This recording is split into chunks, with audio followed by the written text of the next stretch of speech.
वायरियानं नमो उवज्झायानं नमो लोहे सव्वसाहुनं मङ्गलं भगवान् वीरो मङ्गलं गौतमोगनि मङ्गलं कुन्दकुन्दार्यो जैनधर्मोऽस्तु मङ्गलं सर्वमङ्गलमाङ्गल्यं सर्वकल्याणकारकं प्रधानां सर्वधर्माणां जैनं जयतु शासनं यस्य स्वयं स्वभावाप्तिरभावे कृष्णकर्मण तस्मै संज्ञानरूपाय नमोस्तु परमात्मने। तो आज हम आचार्य पूज्यपाद स्वामी उनके द्वारा रचित, जो कि आचार्य पूज्यपाद स्वामी की एक बहुत बड़े संस्कृत भाषा के बहुत बड़े महान विद्वान थे तथा जैन साहित्य जगत में यदि देखा जाए तो उनके जैसा अनमोल रत्न कोई देखा नहीं जाता। तो ऐसे वो प्रकांड विद्वान अनमोल रत्न के समान आचार्य पूज्यपाद स्वामी थे। उनके द्वारा रचित आज हम इष्टोपदेश का स्वाध्याय, इष्टोपदेश को आज हम जानेंगे। तो इष्टोपदेश जो ग्रंथ है, इष्टोपदेश को आज हम जानेंगे। तो सबसे पहले हम इष्टोपदेश का सामान्य परिचय देखेंगे, क्योंकि इष्टोपदेश को जानने के पहले हमें इष्टोपदेश में कौन सी विषय वस्तु आ गई है, इष्टोपदेश में ऐसी कौन सी बात है कि वो इष्टोपदेश को महान बनाती है, तथा इष्टोपदेश में ऐसी क्या विशेषता है, इष्टोपदेश की क्या उपयोगिता है, यह सब जानना अत्यंत ज़रूरी है। क्योंकि इससे ही हमें, जब इष्टोपदेश हम समझेंगे तो तब हमें इष्टोपदेश जानते समय सरलता होगी। इसलिए हम सबसे पहले इष्टोपदेश का सामान्य परिचय देखेंगे। तो इष्टोपदेश जो शब्द है, इष्टोपदेश शब्द दो शब्दों को मिलकर बना है, इष्ट और उपदेश। अब इष्ट शब्द का अर्थ पंडित टोडरमल जी करते हैं कि जिससे सुख उत्पन्न हो और दुख का नाश हो उसे प्रयोजन कहते हैं, और उस प्रयोजन की सिद्धि जिसके द्वारा हो हमारे लिए इष्ट है। तो इसके संदर्भ में पंडित टोडरमल जी के अनुसार हमारे लिए इष्ट वीतराग विज्ञान ही हमारे लिए इष्ट है। वीतराग माने क्या? जिसका राग बीत गया है वो वीतरागी।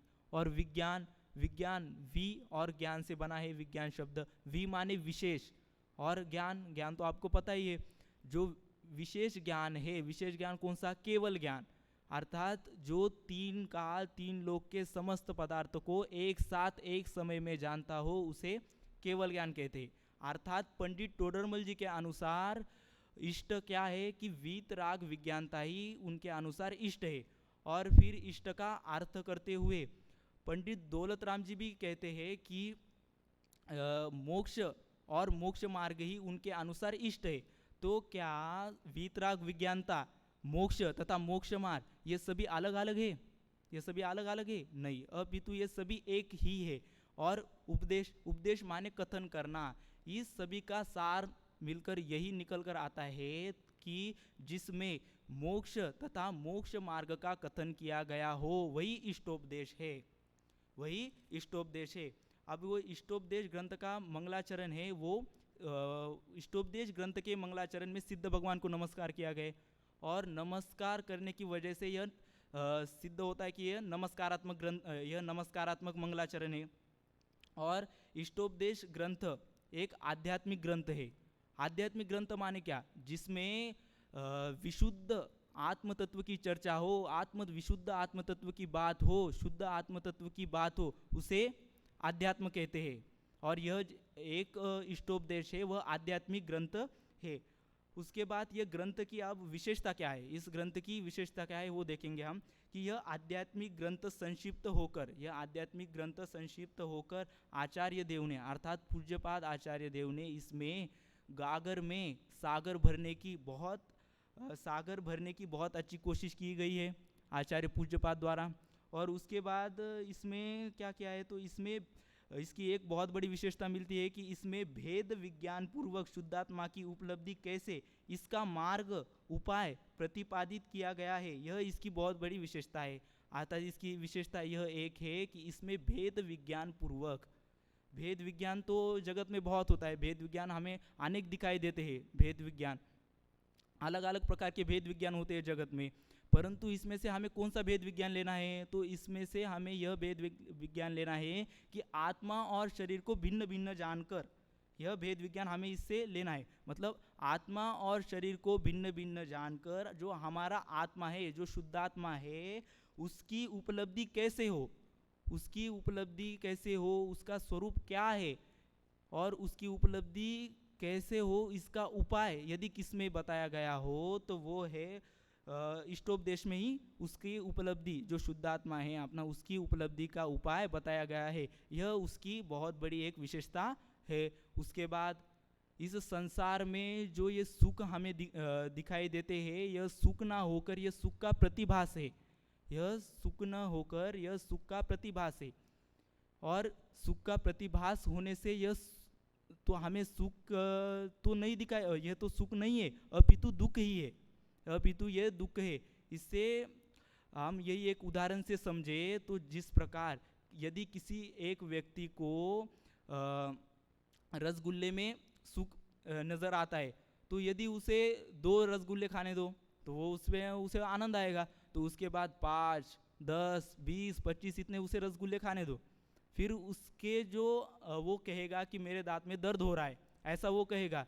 तो इससे हमें क्या प्रतीत होता है कि उसे जो रसगुल्ले में सुख नज़र आ रहा था तो वो उसे अब दुख स्वरूप लग रहा है। क्यों दुख स्वरूप लग रहा है? क्योंकि वो कह रहा है ना कि मुझे दांत में दर्द हो रहा है। तो इससे यह प्रतीत होता है कि यह जो संसारिक जो सुख है वो सुख ना होकर सुख का प्रतिभास है, और संसार का जो सुख है वो टेम्पररी है। अर्थात कैसा है? वो सुख कुछ काल तक रहने वाला सुख है, अनंत काल तक रहने वाला सुख नहीं है। परंतु यह जो अनंत काल तक रहने वाला जो सुख है उसे हम कैसे प्राप्त करें, सच्चे सुखी कैसे हो, इसका जो मार्ग है वो मार्ग इस इष्टोपदेश ग्रंथ में बताया गया है। तो यह एक इसकी बहुत बड़ी एक विशेषता है। उसके बाद आता है इस ग्रंथ की उपयोगिता क्या है। तो इस ग्रंथ की उपयोगिता है कि इसमें कुल 51 श्लोक है, 51 श्लोक है इस ग्रंथ में। उसके बाद इसका निर्माण करते हुए, अब इसकी उपयोगिता बता रहे हैं कि इसका निर्माण करते हुए आचार्य पूज्यपाद के सामने एकमात्र यही दृष्टि रही होगी कि किसी प्रकार यह संसारी जीव आत्मा अपने स्वरूप को यह संसारी जीव अपने स्वरूप को पहचाने और देह, इंद्रिया तथा उनके कार्यों को अपना कार्य न मानकर आत्म कार्य में सावधान होने का प्रयत्न करे। अर्थात जब पूज्यपाद स्वामी का जो समय चल रहा होगा तब उनके सामने यह परिस्थिति बनी होगी कि उस काल के जो लोग होंगे वो देह के कार्य तथा इंद्रियों के कार्य को ही अपने आत्मा का कार्य मानकर उन दोनों को एक ही मान रहे होंगे, अर्थात देह और शरीर को एक ही मान रहे होंगे। तो उन लोगों के लिए उन्होंने यह ग्रंथ रचा। यह इनकी उपयोगिता है कि उन लोगों के लिए उन्होंने ग्रंथ रचा कि आप इस देह में जो कार्य हो रहा है, देह में जो इंद्रिया में जो कार्य हो रहा है वो देह से भिन्न है, वो देह से भिन्न कार्य होकर आत्मा और देह पूर्णतः भिन्न है, ऐसा जानकर अपने आत्म कार्य में आप सावधान हो जाइए। इस प्रकार की उपयोगिता से यह ग्रंथ रचा गया है। मतलब इसकी यही उपयोगिता है कि इसमें जो भी व्यक्ति इस ग्रंथ को पढ़ता है उसे भेद विज्ञान पूर्वक अपने आत्मा को कैसे प्राप्त करे, अपने आत्मा का स्वरूप क्या है, उसे पता चलता है। यह इसकी एक बहुत बड़ी उपयोगिता है। उसके बाद आता है कि पूज्य गुरुदेव श्री कान्जी स्वामी भी इष्टोपदेश का अर्थ बताते हुए कहते हैं कि इष्ट माने क्या, जो आत्मा के लिए हितकारी है, आत्मा के लिए प्रियकारी है, आत्मा को सुख देने वाला है। तो आत्मा के लिए सुख क्या है? तो आत्मा के लिए सुख है मोक्ष, आत्मा के लिए मोक्ष सुख है। और यह जो मोक्ष है वो मोक्ष कैसा है, मोक्ष का स्वरूप क्या है, मोक्ष को किस उपाय के द्वारा प्राप्त किया जाता है, इसका कथन यदि किसमें हो तो वो इष्टोपदेश में है। ऐसा पूज्य गुरुदेव श्री कान्जी स्वामी इष्टोपदेश का अर्थ बताते हुए कहते हैं। इस प्रकार हमने इष्टोपदेश का सामान्य परिचय समझा। अब हम इस ग्रंथ के कर्ता आचार्य पूज्यपाद स्वामी जो है उनका विस्तृत से परिचय देखेंगे। तो जैन परंपरा में, जैन आचार्य परंपरा में यदि देखा जाए तो आचार्य समंत भद्र के बाद सन्मति के कर्ता आचार्य सिद्धसेन हुए थे। तो वो सिद्धसेन के बाद यदि साहित्य जगत में, जैन साहित्य जगत में यदि कोई किसी का नाम लेने योग्य है तो वो आचार्य पूज्यपाद ही है। जैन परंपरा में ऐसा उल्लेख मिलता है कि आचार्य पूज्यपाद सिद्धसेन आचार्य के बाद एक जैन परंपरा के, जो जैन साहित्यिक परंपरा है उसके एक बहुत बड़े विद्वान थे, उन्होंने बहुत रचनाएं लिखी, ऐसा उल्लेख मिलता है। उसके बाद यदि हम 1500 वर्ष पहले जाए तो उसमें उस आचार्य परंपरा में यह उल्लेख किया गया है कि 1500 वर्ष पहले आचार्य परंपरा में कुंद आचार्य हुए थे, उसके बाद उमा स्वामी आचार्य हुए थे, उसके बाद समंत भद्र आचार्य हुए थे, और उसके बाद सिद्धसेन आचार्य हुए, और उसके बाद आचार्य पूज्यपाद स्वामी हुए थे, ऐसा उल्लेख मिलता है।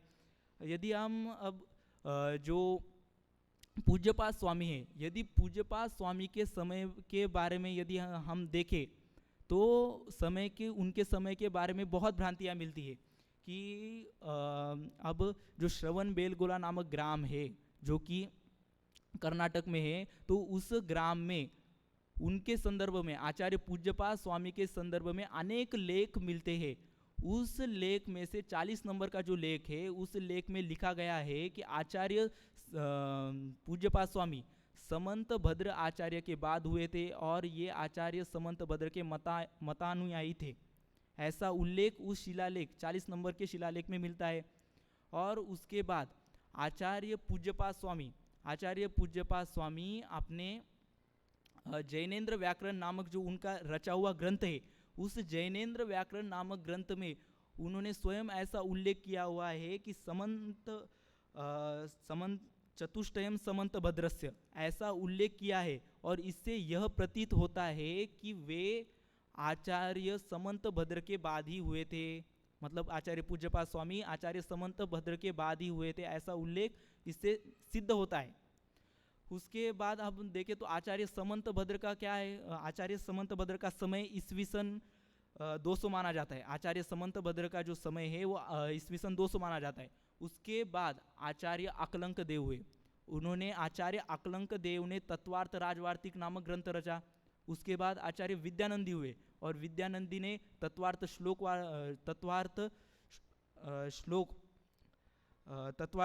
वार्तिक ऐसा ग्रंथ रचा, ऐसा उन्होंने रचा, ऐसा उल्लेख मिलता है।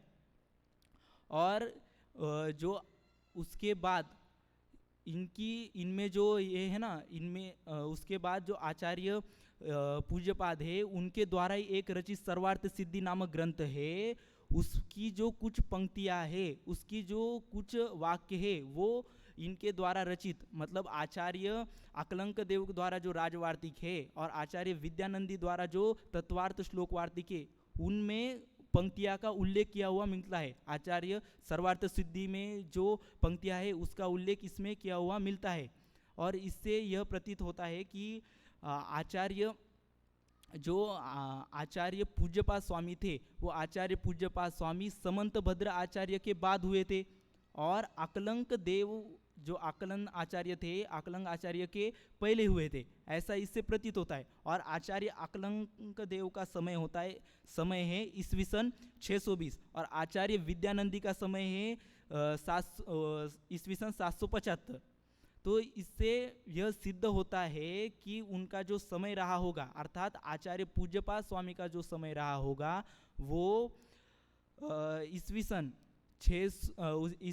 200 से लेकर ईस्वी सन 620 के मध्य काल में उनका समय रहा होगा। इस प्रकार उनका समय रहा। उसके बाद उनका जन्म, अब जो आचार्य पूज्यपाद स्वामी का समय कर्नाटक राज्य में जो कोले नामक ग्राम है वहाँ पर हुआ था, और वो जन्म से ही क्या थे, ब्राह्मण कुल में जन्मे थे, और उनके पिता का नाम था माधव भट्ट। और उनके माता का नाम श्रीदेवी था।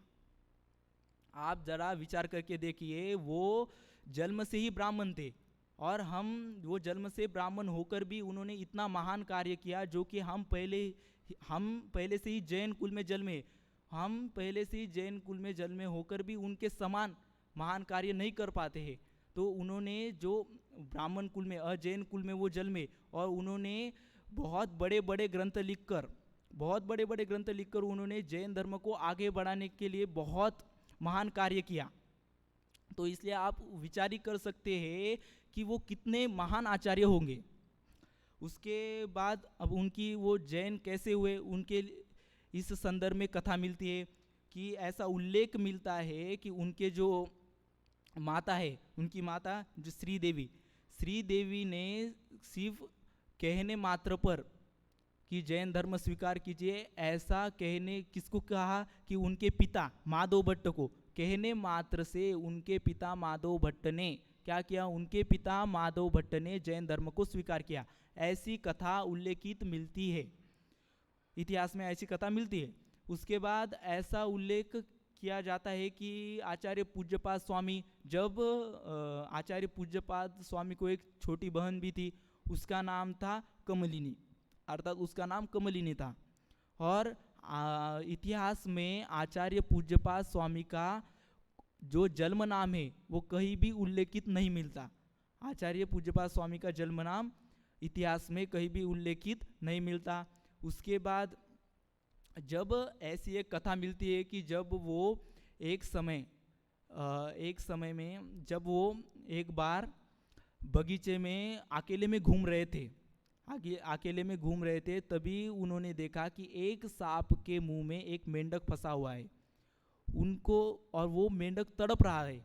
उस तड़पते हुए मेंढक को उनको देखकर इस संसार की क्षणभंगुरता उन्हें पता चल गई। ये संसार क्षणभंगुर है, ये उन्हें पता चल गया और उन्हें वैराग्य हो गया, और वैराग्य होने की वजह से उन्होंने जैनेश्वरी दीक्षा को धारण कर लिया। यदि आप थोड़ा विचार करके देखिए, यदि उनका जो वैराग्य क्षण था, जब वो सांप के मुंह में मेंढक फंसा था, यदि उस काल में, यदि उसके समय में हम होते, यदि हम वहाँ पे होते, तो हम देखकर क्या विचार करते? हम उस सांप के मुंह में मेंढक को देखकर यह विचार करते कि अरे ये मेंढक कितना तड़प रहा है, इसे हमें बचाना चाहिए। हमें उस मेंढक पर करुणा बुद्धि आती। तो ये क्या है, करुणा बुद्धि आना, बचाना, ये क्या है? यह एक प्रकार से मिथ्यात्व ही है। तो जैसे कि और जगत में कहा भी जाता है, जो ज्ञानी भव्य जीव होते हैं, भव्य जीवों को जो ये मिलता है, क्या निमित्त मिलते हैं, वो निमित्त के माध्यम से वो सुलझ कर जाते हैं, वो सुलझते हैं, वो उसमें उलझ नहीं जाते हैं। परंतु यदि हम होते तो हम क्या करते? हम उसमें मिथ्यात्व करके, हम उसमें करुणा बुद्धि करके उसको बचाने का भाव करते मेंढक को, और उसको बचाने का भाव क्या है? मिथ्यात्व है, और उलझते जाते हम उससे। हमें तो वैराग्य तो नहीं होता ही नहीं, परंतु उसमें और उलझते जाते। परंतु यह आचार्य जो पूज्यपाद स्वामी है, वो उसमें उन्होंने वो उलझे नहीं, अपितु और सुलझे, और उनको वैराग्य होकर उन्होंने जैनेश्वरी दीक्षा धारण करी। इस प्रकार उनकी कथा मिलती है। उसके बाद उनका जो दीक्षा नाम है, दीक्षा नाम देवनंदी मिलता है। आचार्य पूज्यपाद स्वामी का जो दीक्षा नाम है, आचार्य पूज्यपाद स्वामी का दीक्षा नाम देवनंदी मिलता है। और इससे यह आपको पता ही चल रहा होगा कि वो नंदी संघ के थे। इससे आपको ये पता ही चल रहा होगा। उसके बाद देवनंदी जो उनका नाम मिला, उसके अलावा भी उनके दो नाम प्रसिद्ध थे, एक पूज्यपाद और जिनेंद्र बुद्धि। ऐसे दो नाम प्रसिद्ध थे। पूज्यपाद उन्हें लोग क्यों कहते थे? क्योंकि देव भी आकर उनके चरण कमलों की पूजा करते थे, इसलिए उन्हें लोग पूज्यपाद कहने लगे। अब आता है जिनेंद्र बुद्धि। अब जिनेंद्र बुद्धि लोग उन्हें क्यों कहने लगे? क्योंकि उनकी जो बुद्धि है वो जिनेंद्र भगवान के समान प्रकृष्ट, महान, उत्कृष्ट थी, इसलिए उन्हें लोग जिनेंद्र बुद्धि कहने लगे। इस प्रकार इतिहास में उनके 3 नाम का उल्लेख मिलता है, उनके 3 नाम प्रसिद्ध थे, ऐसा उल्लेख मिलता है। उसके बाद आता है कि उन्हें 2 रिद्धियाँ प्राप्त थी। किनको? आचार्य पूज्यपाद स्वामी को 2 रिद्धियाँ प्राप्त थी, ऐसा उल्लेख मिलता है। इतिहास में ऐसा उल्लेख मिलता है। पहली तो औषध रिद्धि और दूसरी तो चारण रिद्धि।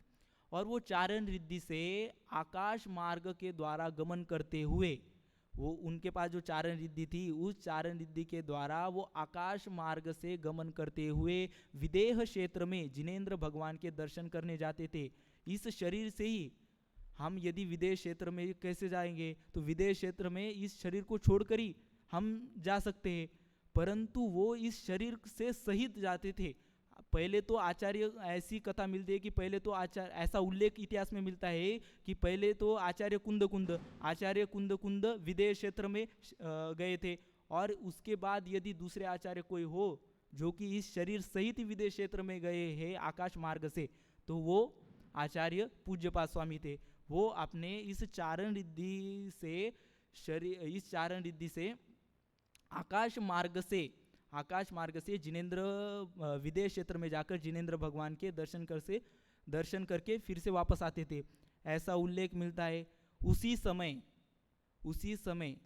समय क्या हुआ, तो उनके एक शिष्य थे वज्रनंदी, आचार्य पूज्यपाद स्वामी के एक शिष्य थे वज्रनंदी। तो वज्रनंदी ने उसी समय क्या किया, किस समय, जब वो आकाश मार्ग से गमन करते हुए विदेश क्षेत्र में जाते थे ना, कौन, पूज्यपाद स्वामी, तो उसी समय उस वज्रनंदी अर्थात आचार्य पूज्यपाद स्वामी का जो शिष्य वज्रनंदी है, उसने अपने जो साथी थे उनके साथ झगड़ा करते हुए एक द्रविड़ संघ की स्थापना की, ऐसा उल्लेख मिलता है। उसके बाद जो चारण रिद्धि के द्वारा वो बहुत बार विदेश क्षेत्र गए थे, ऐसा उल्लेख मिलता है। फिर उसके बाद कि उनका जो एक समय रहा था, तो वो एक समय उनके बाद ऐसी एक कथा मिलती है कि उन्होंने बहुत कड़क तपस्या की थी, अपने आत्मा में जाकर उन्होंने बहुत समय तक बहुत कड़क तपस्या की थी, और इस वजह से जब वो अपने आत्मा से बाहर आ गए, तब जब उनकी तपस्या हो गई, जब वो आत्मा से बाहर आ गए, तब उनके जो दृष्टि है वो दृष्टि चली गई, दृष्टि नष्ट हो गई। तो उन्होंने एक शांत्याष्टक नाम स्तोत्र रचा, तभी अपने मन को एकाग्र करते हुए शांत पूर्वक एक शांत्याष्टक नामक उन्होंने स्तोत्र रचा, और उससे क्या हुआ, तो उससे उनकी जो दृष्टि है वो दृष्टि फिर से वापस आ गई। तो इससे आप अनुमान लगा ही सकते हैं कि वो कितने बड़े आचार्य थे। उसके बाद जो ऐसी कथा मिलती है कि वो एक बार उनके जो चरण कमल जिस जल से धोए गए थे, वो जो जल था, वो जल एक लोहे पर गिर गया, और वो लोहा एक समय में ऐसा हुआ, तो वो लोहा क्या हुआ, सोना हो गया। तो वो एक बार की ऐसी कथा मिलती है। तो इससे आपको पता चलता है कि इतने बड़ी वृद्धि, इनके इतनी बड़ी रिद्धियाँ थी, और इतनी बड़ी रिद्धि होकर भी, इतनी बड़ी रिद्धि उनको प्राप्त थी, फिर भी उन्हें उस पर किंचित मात्र भी गर्व नहीं था। परंतु यदि हम में से यदि कोई उनके स्थान पर होता, और हमें नहीं तो यदि किसी आज्ञानी को वो रिद्धियाँ प्राप्त होती, तो आज्ञानी क्या करता, पहली बात तो आज्ञानी को रिद्धियाँ प्राप्त होती ही नहीं। परंतु यदि हम उदाहरण से देखें, तो यदि आज्ञानी को उनके समान रिद्धियाँ प्राप्त होती, तो वो क्या करता, तो सबसे पहले तो वो गर्व करता ही, और दूसरी बात तो वो उसका दुरुपयोग भी करता। परंतु जो आचार्य पूज्यपाद स्वामी थे, उन्हें जो रिद्धियाँ थी, उनको उस रिद्धियाँ पर किंचित मात्र भी गर्व नहीं था, और दुरुपयोग करने की कोई बात ही नहीं आती। और क्यों उनको किंचित मात्र भी गर्व नहीं था, क्योंकि वो जानते थे कि ये जो रिद्धियाँ है वो शरीर संबंधी रिद्धियाँ है, जब तक शरीर है तब तक रिद्धियाँ है, और एक दिन ये शरीर छूटने वाला है, और शरीर थोड़ी कायम हमारे साथ रहने वाला है। ये शरीर और आत्मा पूर्णतः भिन्न है, और एक दिन ये शरीर छूटने वाला ही है। तो ये शरीर के साथ ही रिद्धियाँ है, जब ये शरीर छूटेगा तो रिद्धियाँ भी छूटेगी। तो इसलिए उन्हें किंचित मात्र भी इस रिद्धियाँ पर उन्हें किंचित मात्र भी गर्व नहीं था। इसके अनुसार आप देखें तो ये इतने बड़े महान आचार्य थे। उसके बाद उनकी अनेक रचनाएं मिलती है, तो उसमें से हम कुछ प्रमुख 5 रचनाएं देखेंगे। तो उनकी पहली रचना मिलती है जैनेन्द्र व्याकरण। यह संस्कृत का बहुत अच्छा व्याकरण ग्रंथ है और इसमें आचार्य पूज्यपाद स्वामी ने लाघवादी सूत्र का उपयोग किया गया है, लाघवादी सूत्र। और इस लाघवादी सूत्र की वजह से यह ग्रंथ पूरे भारत में बहुत प्रतिष्ठित माना जाता है। इस लाघवादी सूत्र की वजह से इस ग्रंथ को बहुत प्रतिष्ठा मिली। उसके बाद इस ग्रंथ की वजह से जो आचार्य पूज्यपाद स्वामी हैं, उनको जो भारत के 8 प्रमुख शाब्दिक है, उन शाब्दिक व्याकरणों में से उनकी एक तरह से उनकी अच्छी गणना की जाती है। क्यों गणना की जाती है कि उन्होंने यह जैनेन्द्र व्याकरण जो रचा, तो वो कैसा है, तो वो भारत देश में पूरे देश में देखा जाए तो उसमें 8 प्रमुख शाब्दिकों में से इस व्याकरण जो जैनेन्द्र व्याकरण है, इस व्याकरण के जो कर्ता आचार्य पूज्यपाद स्वामी है, इस जैनेन्द्र व्याकरण की वजह से उन्हें क्या हुआ, अच्छी उनकी उन 8 शाब्दिकों में से उनकी गणना होती है इस व्याकरण की वजह से। यह हुआ उनका पहला जैनेन्द्र व्याकरण ग्रंथ। उसके बाद आता है दूसरा ग्रंथ शब्दावतार। यह जो शब्दावतार ग्रंथ है, यह भी व्याकरण ही ग्रंथ है और यह ग्रंथ जो पाणिनि व्याकरण है उसके आधार पर रचा गया ग्रंथ है। और उसके बाद इसका जो उल्लेख है, अब ये जो शब्दावतार ग्रंथ है, इसका उल्लेख कहाँ मिलता है, तो इसका उल्लेख नगर तालुका के अनेक शिलालेखों में इसका उल्लेख मिलता है। उसके बाद तीसरा ग्रंथ आता है सर्वार्थ सिद्धि। अब ये जो सर्वार्थ सिद्धि ग्रंथ है, इससे आज का समाज ऐसा कौन सा व्यक्ति होगा कि जो अपरिचित होगा। आज के प्रत्येक व्यक्ति को इस सर्वार्थ सिद्धि के बारे में पता है। इसका सामान्य परिचय तो सबको ही पता है कि यह जो सर्वार्थ सिद्धि है वह आचार्य उमा स्वामी द्वारा रचित तत्वार्थ सूत्र की सबसे पहली संस्कृत टीका है। यही इसकी जो सर्वार्थ सिद्धि है, ये सबको तो पता ही है। उसके बाद समाधि तंत्र आता है, उसकी जो चौथी नंबर की जो रचना है वो समाधि तंत्र नामक आती है।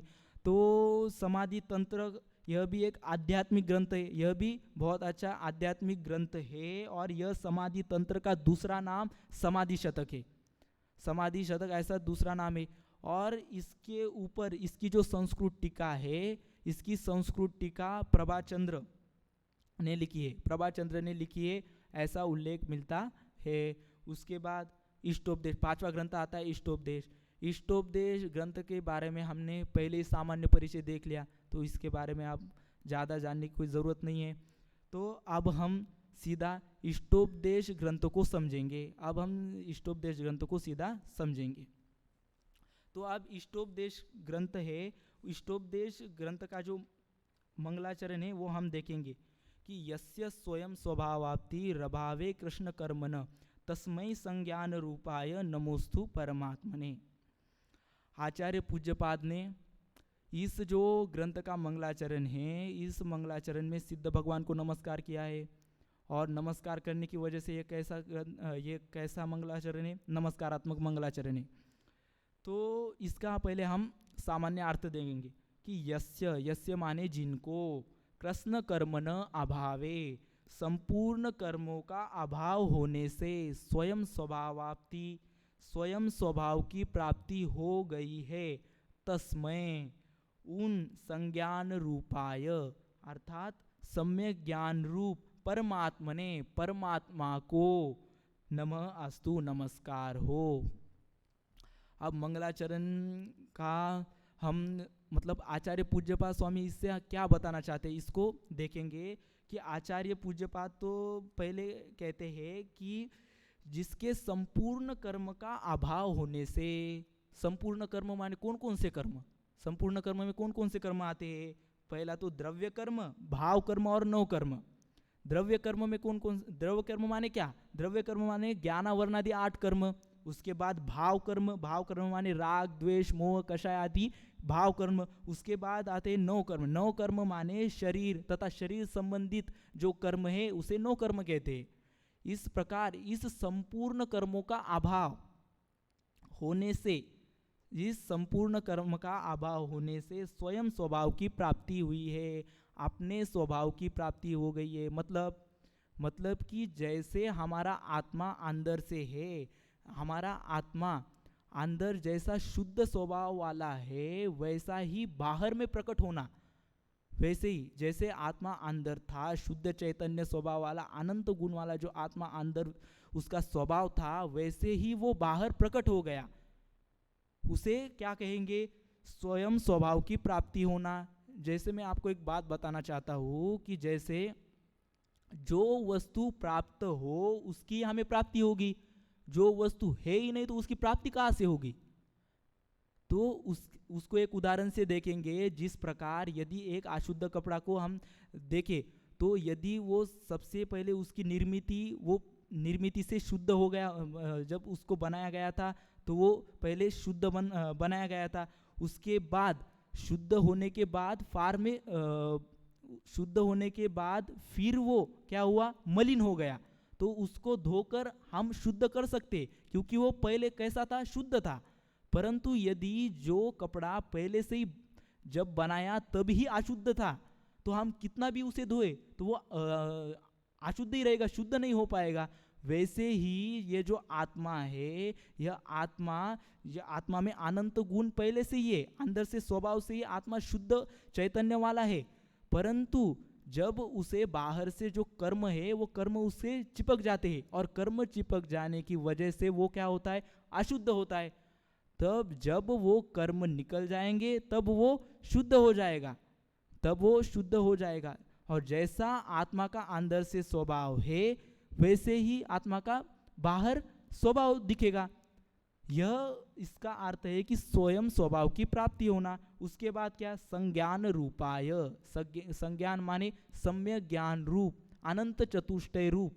अब जो प्राप्त हुआ, जो अंदर का जो भाव था हमारा आत्मा का, जो शुद्ध चैतन्य जो अंदर से आत्मा था वो बाहर प्रकट हो गया। क्यों? क्योंकि कर्म का क्या होगा? संपूर्ण कर्मों का अभाव हो गया, संपूर्ण कर्म नष्ट हो गए। इसलिए क्या हो गया? जो आत्मपना है अंदर का, आत्म जो भाव था, जो आत्मा था, वो बाहर प्रकट हो गया। तो बाहर प्रकट हो गया तो वो बाहर जो प्रकट हो गया आत्मा है वो कैसा है? वो सम्यक ज्ञान रूप है। सम्यक ज्ञान माने अनंत चतुष्टय, केवल ज्ञान रूप है। अनंत चतुष्टय माने अनंत ज्ञान, अनंत वीर्य, अनंत सुख, अनंत दर्शन। ये अनंत चतुष्टय आदि उसमें अनंत गुण आत्मा में है। तो ऐसा जो आत्मा है वो बाहर में प्रकट हो गया। जैसे कि हम एक उदाहरण से देखें कि जैसे एक मूर्ति है और मूर्ति में कपड़ा पड़ गया, मूर्ति के ऊपर कपड़ा गिर गया तो वो क्या होगा? मूर्ति हमें दिखेंगी नहीं, परंतु जब मूर्ति तो वहाँ पे है पर उसमें कपड़ा पड़ने की वजह से वो दिख नहीं रही है, परंतु जब वो कपड़ा हटेगा तो हमें वो मूर्ति दिखेगी।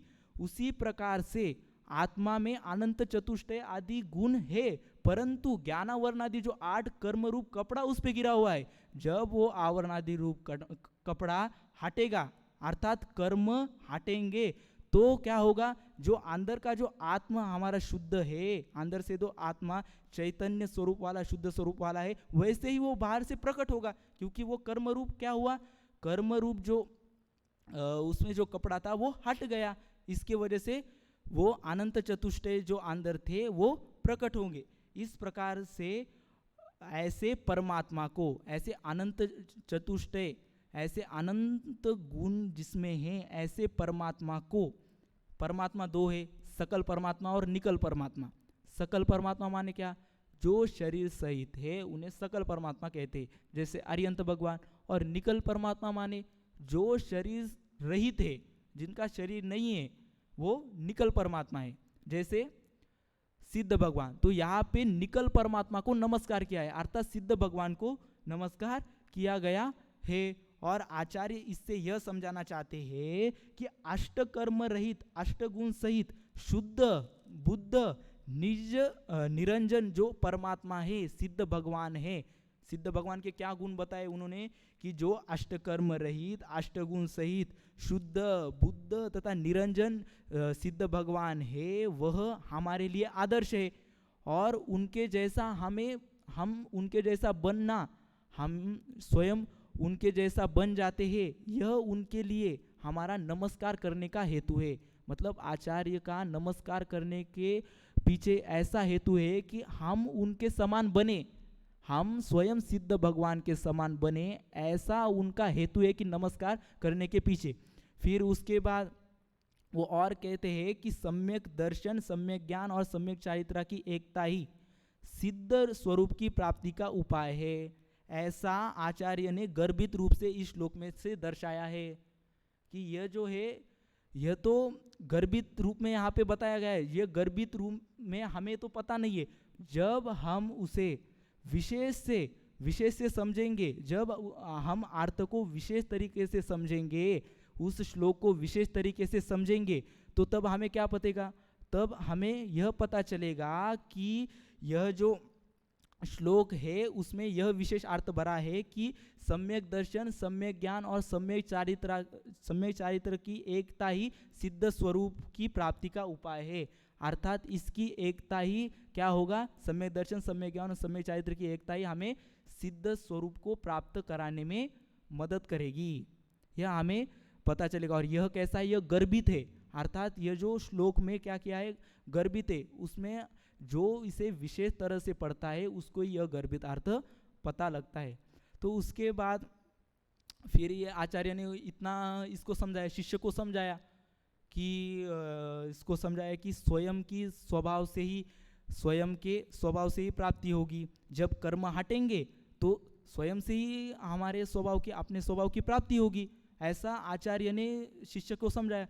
फिर शिष्य को तो समझ में नहीं आया, तो शिष्य भी बहुत होशियार है। शिष्य फिर प्रश्न पूछता है।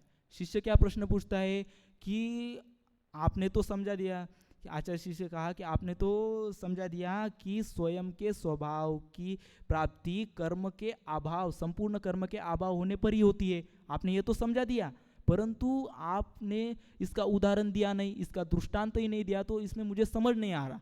तो आप क्या करिए, आप एक दृष्टांत दीजिए, एक उदाहरण दीजिए। तो इसलिए इसका उत्तर देते हुए आचार्य पूज्यपाद स्वामी दूसरे श्लोक में इसका उत्तर देते हैं कि चलो हम दूसरा श्लोक देखते हैं। योग्योपादान योगेन दृशद स्वर्णता मता द्रव्यादि स्वादि संपत्ता वात्मनोप्यात्मता मता। अर्थात इसका पहले सामान्य अर्थ देखेंगे कि यथा जैसे योग्य उपादान योगेन, योग्य उपादान अर्थात कारण के योग से दृशद जो सोने का पत्थर है, सोने का पाषाण है, वो स्वर्णता उसका सुवर्णपना, जो सुवर्णपना है वो मता अर्थात मानने में आया है, तथा वैसे ही आत्मनः आपी आत्मा के भी द्रव्यादि स्वादि संपत्तो अर्थात स्वद्रव्य क्षेत्र काल और भाव की संपत्ति होते ही आत्मता अर्थात आत्मपना क्या पहले बताया था, आत्मपना कैसा, शुद्ध विशुद्ध चैतन्य जो आत्मपना है, जो कि अंदर है, वो आत्मपना मता मानने में आएगा। तो आचार्य इससे यह कहना चाहते हैं कि जिस प्रकार, तो पहले तो हम देखेंगे कि दो कारण होते हैं, एक तो होता है उपादान कारण और निमित्त कारण। उपादान कारण किसे कहते हैं, जो वस्तु स्वयं कार्य रूप परिणमित होए उसे उपादान कारण कहते हैं। और निमित्त कारण किसे कहते हैं, जो जब कार्य हो रहा हो तब उस कार्य होने के बाद जिस पर अनुकूल आरोप आए, जिस पर कार्य होने का अनुकूल आरोप आए उसे निमित्त कारण कहते हैं। इस प्रकार दो उपादान कारण और निमित्त कारण होते। तो इसमें आचार्य इस श्लोक के माध्यम से बताना चाहते हैं कि जिस प्रकार जो सोने का जो पाषाण होता है, सोने का जो पत्थर होता है, सबसे पहले जब हम उसे जमीन को खोदकर उसमें से क्या निकलता है, उसमें से एक सामान्य पत्थर की तरह दिखने वाला सोने का पाषाण निकलता है, उसमें से निकलता है। परंतु वो पाषाण कैसा है, उसमें ही वो उपादानगत योग्यता है। यदि उसे निमित्त मिले, कौन सा निमित्त मिले, यदि उसे अग्नि आदि जो निमित्त मिले, यदि उसे अग्नि में तपाया जाए तो उससे अशुद्धि को दूर करके क्या होगा, शुद्ध सोने की प्राप्ति होगी। यदि हम जो सामान्य दिख रहा है, वो जो सुवर्ण का पत्थर है, वो जब हमने जमीन को खोदा तब हमें जो मिला, परंतु वो कैसा है, वो सामान्य पत्थर की तरह ही है, सामान्य पत्थर की तरह दिख रहा है, तो कोई उस पर विश्वास नहीं करेगा। परंतु उसमें ही ऐसी उपादानगत योग्यता होती है। यदि हम उसके अलावा दूसरा पत्थर ले और दूसरा पत्थर अग्नि आदि निमित्त में उसको तपाए, तो उससे सोना प्राप्त हो सकता है? नहीं। अर्थात उस पत्थर में ही ऐसी उपादानगत योग्यता है कि वो अग्नि में तपाने की वजह से उससे ही सोना प्राप्त हो रहा है। तो इसी प्रकार से आचार्य समझा रहे हैं कि जैसे जो आत्मा है, वो आत्मा भी कैसा है, तो आत्मा में जो आत्मपना है वो कब प्राप्त होगा, तो उसकी उपादानगत योग्यता आएगी, तब उसे स्वद्रव्य क्षेत्र काल और भाव ये निमित्त मिलेंगे। और ये द्रव्य क्षेत्र काल भाव क्या होते? तो द्रव्य क्षेत्र काल भाव माने जो आजकल हम प्रत्येक कार्य घट रहा है, इस जगत में प्रत्येक कार्य हो रहा है, तो प्रत्येक कार्य में द्रव्य क्षेत्र काल भाव होते ही होते हैं। जैसे कि हम एक उदाहरण से समझेंगे कि एक उदाहरण में देता हूँ कि जैसे एक गणेश का एक्सीडेंट हो गया, यह कार्य हुआ, तो उसमें ये किसी को पता चल गया कि किसी का एक्सीडेंट हो गया, तो उसने प्रश्न पूछा। उसने क्या प्रश्न पूछा कि किसका एक्सीडेंट हो गया, वो कौन है, किसका एक्सीडेंट हो गया, तो गणेश का एक्सीडेंट हो गया। अर्थात द्रव्य है, अर्थात क्या, सबसे पहले तो हम देखेंगे द्रव्य माने क्या। द्रव्य माने वस्तु, क्षेत्र माने जगह, और काल माने टाइम, काल माने समय, और भाव माने क्वालिटी, गुणादि जो भाव है उसे भाव कहते हैं, गुणादि जो है उसे भाव कहते हैं। यदि हम अभी उदाहरण देख रहे थे कि जिस प्रकार गणेश का एक्सीडेंट हो गया, यह कार्य हो गया, तो उसमें द्रव्य क्या है, हम किसी को पता चल गया कि गणेश का एक्सीडेंट हो गया, तो वो क्या पूछेगा सबसे पहले, किसका एक्सीडेंट हो गया। तो किसका एक्सीडेंट हो गया, तो उसमें क्या है, तो उसे पता चलेगा कि द्रव्य का एक्सीडेंट हो गया, मतलब किसका, तो गणेश का एक्सीडेंट हो गया, तो मतलब उस कार्य में द्रव्य उपस्थित था। और उसके बाद वो पूछेगा कहाँ एक्सीडेंट हो गया, जब उसके बाद वो क्या पूछेगा, वो व्यक्ति पूछेगा कहाँ एक्सीडेंट हो गया, तो कहाँ माने क्षेत्र, तो वहाँ पे क्षेत्र भी मौजूद था, उस कार्य में क्षेत्र भी मौजूद था। और उसके बाद वो व्यक्ति पूछेगा कि कब हुआ एक्सीडेंट, तो उसके संदर्भ में हमें यह पता चलता है कि वहाँ काल भी मौजूद था। और भाव में यह पूछेगा कि एक्सीडेंट क्यों होगा, कैसे एक्सीडेंट हो गया, ऐसे वो पूछेगा ना, तो इससे समझता है कि उस कार्य में भाव भी था। इस प्रकार सिद्ध होता है कि प्रत्येक कार्य में द्रव्य, क्षेत्र, काल और भाव होते ही है। उसी प्रकार यदि हम इसी हमने जो पहले दृष्टांत देखा था सोने का, इसी को स्पष्ट करते हुए अब सिद्धांत पर घटित करते हुए आचार्य कहते हैं कि जैसे कि अपने जो आत्मा है, वो अपनी आत्मा की जो आत्मपना है वो कैसे प्राप्त होगा, अपने आत्मा का जो आत्मपना है, वो अपनी आत्मा का आत्मपना अपनी उपादानगत योग्यता, अर्थात आत्मा में पहले ऐसे अनंत गुण है। यदि उदाहरण देखा जाए तो ऋषभ तीर्थंकर तथा महावीर स्वामी, शांतिनाथ भगवान आदि सभी का उदाहरण देखा जाए तो जो उनके वर्तमान में जो पर्याय प्रकट हो गई है, उनके समान जो अनंत गुण हमारे आत्मा में अभी वर्तमान में है, परंतु वो कैसे है, तो उसमें कर्म के आवरण की वजह से, और कर्म की आवरण की वजह से क्या हुआ है कि वो प्रकट नहीं हो रहे। जब हमारी उपादानगत योग्यता होगी, जब हमारी योग्यता आएगी, तब हमें क्या मिलेगा, हमारी उपादानगत योग्यता आएगी, तब हमें स्वद्रव्य क्षेत्र काल भाव मिलेंगे। स्वद्रव्य क्षेत्र काल भाव अर्थात हमें योग्य निमित्त मिलेगा, जैसे प्रवचन आदि जैन धर्म मिलेगा। उससे हम क्या करेंगे, तो उससे हम हमारे आत्मस्वरूप को सही पहचान कर, अपने आत्मस्वरूप को सही जानकर क्या करेंगे, तो हमारे आत्मस्वरूप को सही जानकर हम हमारे आत्म का जैसा स्वरूप है, हमारे आत्मा जैसा है वैसे आत्म को, जैसा आत्मा है वैसे हम उस आत्मपने को प्राप्त करेंगे। इस प्रकार इससे यह स्पष्ट होता है कि जो अपनी उपादानगत योग्यता है, उपादानगत योग्यता ही योग्य निमित्त मिलने पर, स्वद्रव्य क्षेत्र काल आदि जो निमित्त है वो निमित्त मिलने पर ही क्या होगा कि हमारा आत्मपना अर्थात हमें मोक्ष होगा। तो इससे अब हम देखें तो क्या उपादान से कार्य होता है, उपादान के होने से कार्य होता है कि उपादान होने से कार्य होता है, परंतु यदि निमित्त नहीं हो तो कार्य नहीं होगा। यदि उपादान से कार्य हो रहा है परंतु यदि निमित्त वहाँ पे नहीं हो तो कार्य नहीं होगा।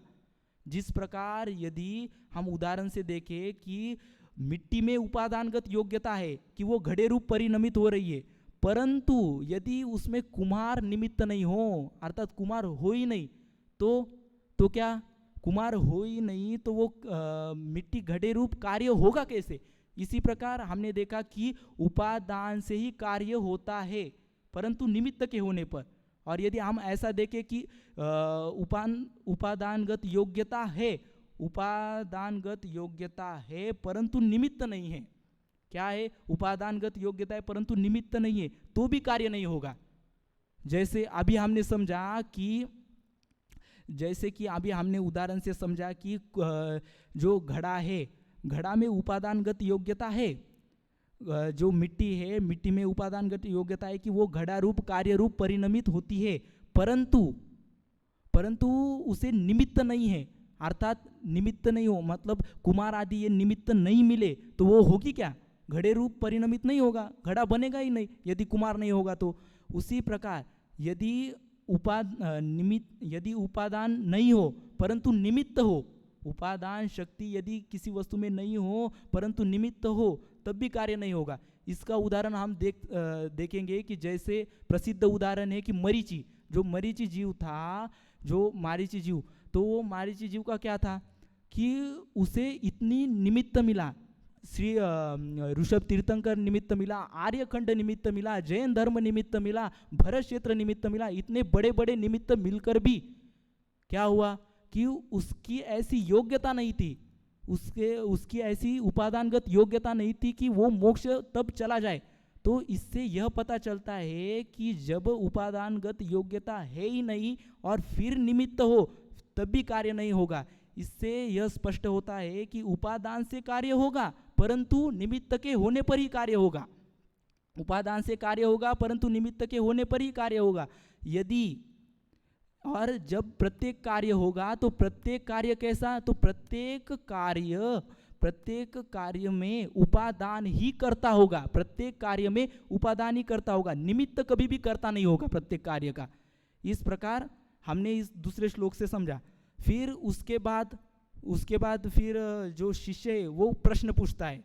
उसके बाद एक शिष्य फिर एक शंका खड़ा करता है कि शिष्य क्या प्रश्न पूछता है कि आपने कहा कि जब उपादानगत योग्यता होगी तथा स्वद्रव्य क्षेत्र काल आदि भाव ये निमित्त मिलने पर ही मोक्ष हो रहा है, तो फिर व्रत आदि जो हम कर रहे हैं वो व्रत आदि करना व्यर्थ है, क्योंकि अपनी ही योग्यता से मोक्ष हो रहा है और जब होगा तब होगा, तो फिर व्रत आदि पालन क्यों करे और व्रत आदि पालन करके इस शरीर को व्यर्थ ही कष्ट क्यों दे, ऐसा शिष्य प्रश्न पूछता है। तो इसका जो उत्तर है वो अगले श्लोक में हम कल देखेंगे, इसका उत्तर अगले श्लोक में हम कल देखेंगे। इसी प्रकार सभी इष्टोपदेश का स्वाध्याय करें तथा अपने आत्मस्वरूप को पहचान कर जल्दी मोक्ष को प्राप्त करें। इसी मंगल भावना के साथ मैं मेरी वाणी को विराम देता हूँ। जय जिनेन्द्र। सहजानंदी।